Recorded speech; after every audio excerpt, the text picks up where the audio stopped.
वफा ने जो है ना ये मुकम्मल तौर पर चाल चल दी और ऐसा नौशीन को बासित की नज़रों में गिराने की कोशिश करी और किसी हद तक कामयाब भी हो चुकी है। अब सारा की हर तरफ शादियों की तैयारियां चलना शुरू हो जाती हैं और फ़ाखरा जो है ये नबीरा की माँ को कॉल करती है और उसे भी सब कुछ बता देती है और कहती है कि भाई सारा की जो बात है पक्की हो चुकी है और इसकी अगले हफ्ते हम शादी करवा रहे हैं। तो इसी वजह से नबीरा की माँ आती है, आकर बात करती है इसे अपने हस्बैंड के साथ, इसे सब कुछ बता देती है और कहती है कि फ़ाखरा की मुझे कॉल आई थी और उन्होंने जो वो सारा की शादी की बात पक्की कर दी है। तो ये बात है जब नबीरा का वाले सुनता है तो ये बड़ा परेशान हो जाता है और अपनी बेगम को कहते हैं कि ऐसे कैसा हो सकता है, वो तो भी छोटी है और वो शहीर की शादी पे भी इतना ज़्यादा तमाशा खड़ा कर रही थी कि पहले रिदा की शादी होगी तो अब रिदा को छोड़कर इसे कैसे जो शादी करवा रही है सारा की। तो ये बात है नबीरा की माँ सुनेगी तो ये कहेगी अच्छा कोई बात भी नहीं है, बस हो रही है तो अच्छी बात है।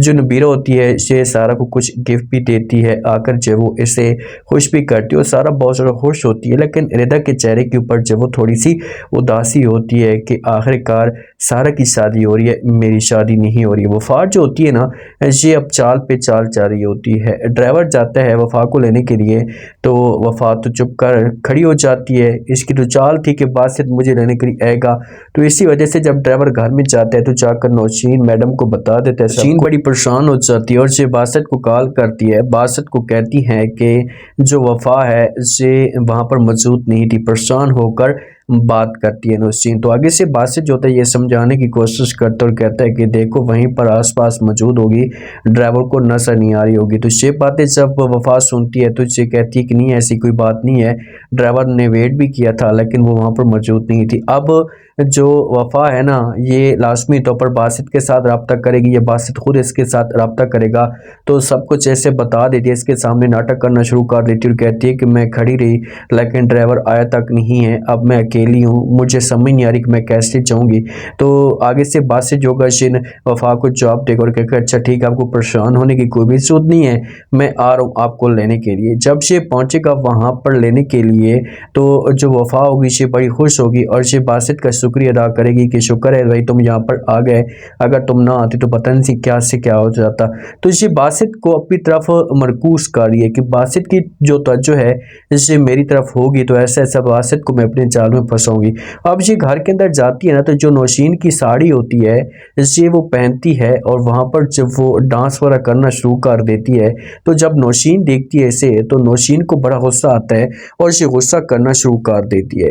ये वफा को कहती है कि तुम्हारी हिम्मत कैसी हुई कि तुमने जब वो मेरी साड़ी पहनी, तुमने ये सब कुछ क्यों किया।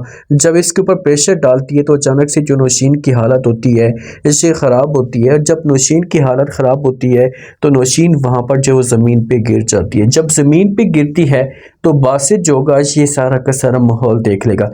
अब वफा के ऊपर कोई भी बात नहीं आएगी क्योंकि वफा के पास तो सारी जो वो गेम है।